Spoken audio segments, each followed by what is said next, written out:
Tapi kalau saya pribadi memperhatikan bahwa banyak sekali dengan mudah disebut sinetron religi, padahal cuma memakai mungkin simbol-simbolnya saja, dalam artian mungkin memakai jilbab saja, memakai kopiah saja, memakai tasbih saja, lantas disebut dengan sinetron religi, padahal kontennya tidak seperti itu.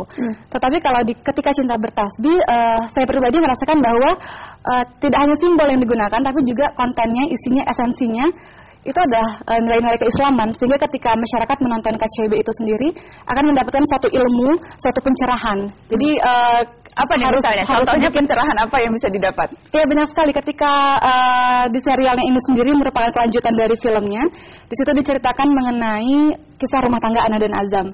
Jadi seakan-akan menonton film ketika Cinta Bertasbih, tapi seakan-akan membaca buku yang sudah berbab-bab seperti itu. Saya pribadi yang merasakan itu, mendapatkan banyak sekali ilmu-ilmu baru. Ternyata dalam Islam pemecahannya seperti ini begitu.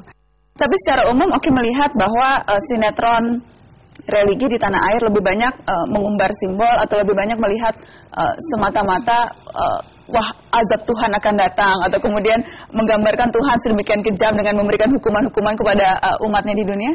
Ya, kalau saya perhatikan sampai sejauh ini memang sinetron-sinetron religi itu dalam tanda kutip banyak menampilkan adegan-adegan yang justru bukannya tujuan dan niatnya untuk menambah masyarakat semakin beribadah, semakin mencintai Sang Penciptanya, tapi justru menimbulkan syirik seperti itu. Ketika setan, pocong segala macam dimasukkan ke dalamnya, kemudian seakan-akan Ustadz hadir hanya sebagai untuk pemusnah itu semua begitu. Jadi dalam artian di sini bahwa banyak sekali yang berlabel religi, tetapi pada kenyataannya justru dampaknya menimbulkan syirik kepada masyarakat itu sendiri, lebih percaya pada setan-setanan itu sendiri daripada Sang Penciptanya. Seperti itu. Oke, mau terlibat dalam sinetron seperti itu atau membatasi diri pada sinetron-sinetron tertentu? Apa yang saya dapat di KCB ini adalah realitas kehidupan yang kemudian KCB memberikan banyak konflik, kemudian ada penyelesaiannya, sehingga saya merasa bahwa saya jauh lebih pintar ketika saya bergabung dalam Ketika Cinta Bertasbih, karena ilmu-ilmu yang terus berdatangan itu setiap harinya. Ketika saya baca skenario, ternyata ada ilmu ini. Jadi sesuatu yang Islam bukan sesuatu yang mengada-ngada seperti itu, tetapi sesuatu yang real terjadi dalam kehidupan sehari-hari, penyelesaiannya seperti ini. Itu mungkin tidak banyak artis sinetron yang bisa bilang bahwa menjadi lebih pintar setelah baca skenario. Itu ada di KCB. Itu ada di KCB. Ya. Bagaimana menurut Oki harusnya karena kan kalau sinetron tujuannya menghibur, harus ada konflik-konflik yang diciptakan.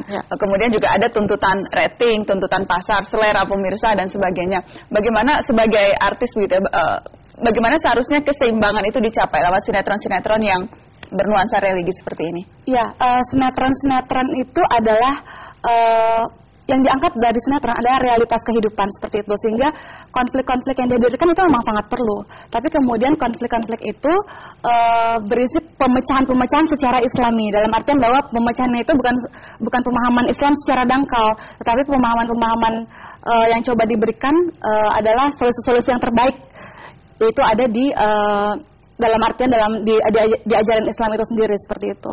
Jadi bagaimana mengajarkan atau berdakwah lewat sinetron-sinetron, lewat contoh-contoh yang simpel dan bisa dimengerti oleh pemirsa secara umum. Ya, gitu karena saya menyadari bahwa media film, sinetron dan sebagainya itu adalah media yang sangat efektif sekali untuk mempengaruhi masyarakat. Sehingga kalau kita memberikan suatu nilai yang positif, suatu nilai yang baik, itu gampang ditiru oleh masyarakat. Jadi ya tidak hanya memikirkan profit, tapi juga kemaslahatan bersama, kebaikan dan pencerahan, dan membuat masyarakat Indonesia jauh lebih pintar. Amin. Mudah-mudahan tercapai tujuannya. Ana, Oki, terima kasih sudah hadir di Mata Najwa. Selamat malam. Selamat malam. Pemirsa, tetap di Mata Najwa episode drama Mencari Tuhan. Sesaat lagi kami akan hadirkan Direktur Rumah Produksi MD Entertainment, Manoj Punjabi, setelah pariwara.